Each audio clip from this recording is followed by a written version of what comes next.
Imagine being selected to spend the night with the most influential man in the empire. Yet instead of a romantic evening, your night begins with silence, close supervision, and a strict set of rules enforced by guards and officials.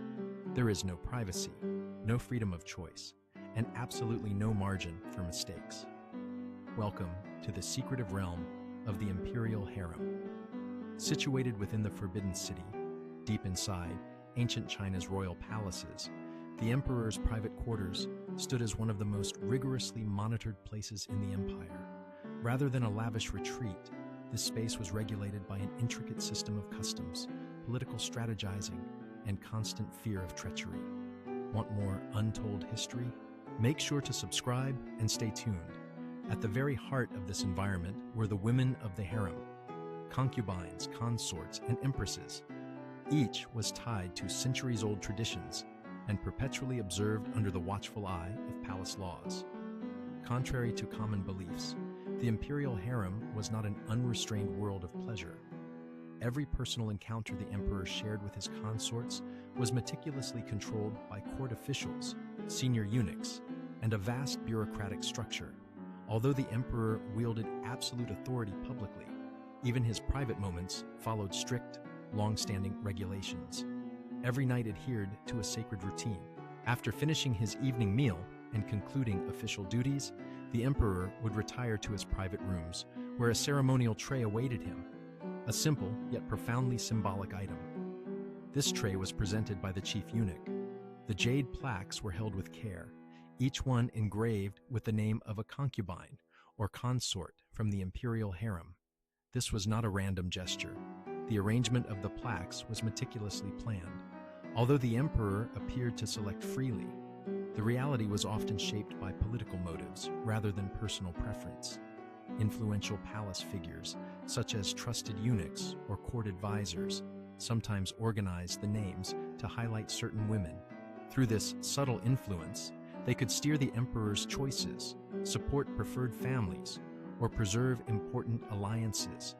When the emperor picked a plaque, casually turning it over with seeming indifference, it set in motion a finely tuned sequence of events for the chosen concubine. Upon selection, she was notified immediately and had to start her preparations at once. This was far from an easy process. She was required to bathe in water, scented with rare herbs and oils, believed to purify the body and boost fertility. These baths were more than cleanliness. They were spiritual acts aimed at cleansing bad luck and readying her to serve the emperor. After the bath, attendants would dress her in a silk garment, often a single embroidered robe or covering adorned with symbols representing luck, harmony, or fertility. Next followed a careful personal grooming ritual.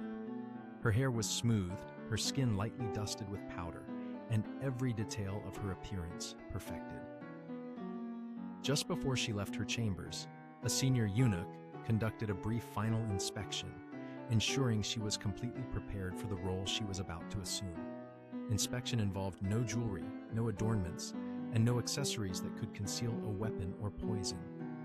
The emperor's safety was the utmost concern, and even the slightest hint of risk was taken with the greatest seriousness. Then the concubine was carefully placed on a stretcher covered in silk, carried not by ordinary attendants, but by trusted eunuchs. These men were loyal solely to the throne, and quietly escorted her through the dim hallways of the Forbidden City toward the emperor's private chambers. Being carried might seem graceful, yet it was a deliberate choice. Strict palace protocols prevented any concubine from smuggling dangerous items beneath her garments.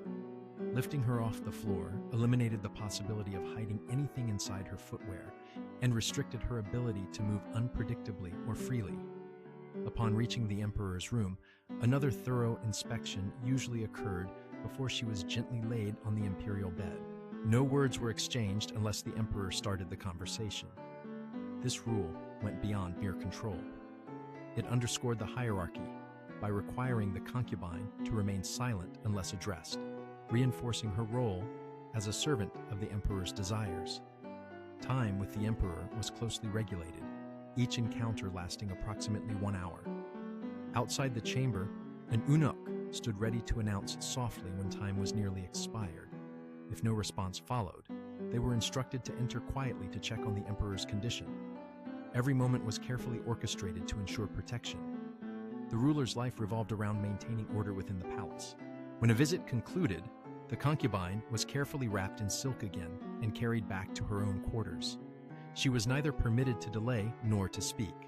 This routine was designed to prevent any single woman from spending disproportionate time with the emperor, thereby restricting favorites from gaining excessive influence. The Imperial Harem was one of the most strictly supervised areas of court life. Each action taken by a woman was meticulously recorded. Detailed logs documented not only who had time with the emperor, but also the duration and specific timing. If a child was conceived, this information was carefully monitored to ensure the purity of the imperial lineage was unquestionable. Even the most private aspects of life were under scrutiny. During menstruation, a concubine could not be chosen according to Chinese tradition, as it was thought to bring misfortune or disrupt the emperor's vital energy. To avoid awkward situations, women developed subtle signals to indicate their unavailability. These included gold rings, folded notes, red ribbons tied around wrists, or red lanterns displayed outside doors. However, this delicate signaling system could be exploited. Some ambitious concubines eager to gain favor would hide their status despite facing potential punishments. To enforce these rules, eunuchs were tasked with monitoring menstrual cycles and overseeing the health of each woman, adding yet another layer of control over their lives. Life in the palace could be enchanting yet perilous, as the emperor's affection held immense and sometimes overwhelming power. One woman received an excessive share of favor. Rivalries transformed into political groups, and alliances often centered around chosen concubines. This situation sparked tension, envy, and occasionally open rebellion. One of the most striking episodes in Chinese history happened during the reign of an emperor determined to achieve immortality. He compelled his concubines to take part in perilous alchemical trials, exposing them to poisonous substances. Many fell ill, and some lost their lives. Eventually, a group of women, desperate to break free from his cruelty, tried to kill him.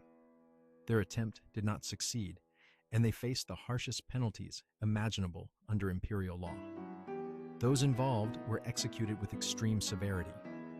This somber episode served as a warning to the entire court that no matter how opulent the environment, the consequences could be grave. Not all narratives from the harem involved defiance. Some told of affection, sorrow, and the cost of attractiveness. Yang Gui, one of the most renowned concubines in Chinese history, captivated the heart of Emperor Xuanzong during the Tang Dynasty. Her beauty was famed, and so was the extent of her influence, but her rise ignited envy, political turmoil, and hostility from influential officials. When the empire confronted rebellion, the military accused her and insisted on her death to protect the throne. The emperor consented, and Yang Gui was taken to a temple where she passed away. Whether she ended her own life or was put to death by royal command remains unknown. Her tale turned into legend. Poems, paintings, and operas commemorate her not just as a political figure, but as a symbol of tragic love. As a woman swept up in the currents of history, cherished by an emperor, yet despised by the court, and forever etched in memory, the intimate rituals of the imperial harem went far beyond mere formality. They represented control, heritage, and the fight for survival. In a realm where authority was endlessly precarious, even private moments were executed with precision and vigilance. From the hushed hallways to the meticulously arranged jade plaques, every element revealed a system where duty outweighed emotion. Today, the Imperial Harem stands as one of the most intriguing chapters in Chinese history. Tell me in the comments what you think, and hit subscribe for more.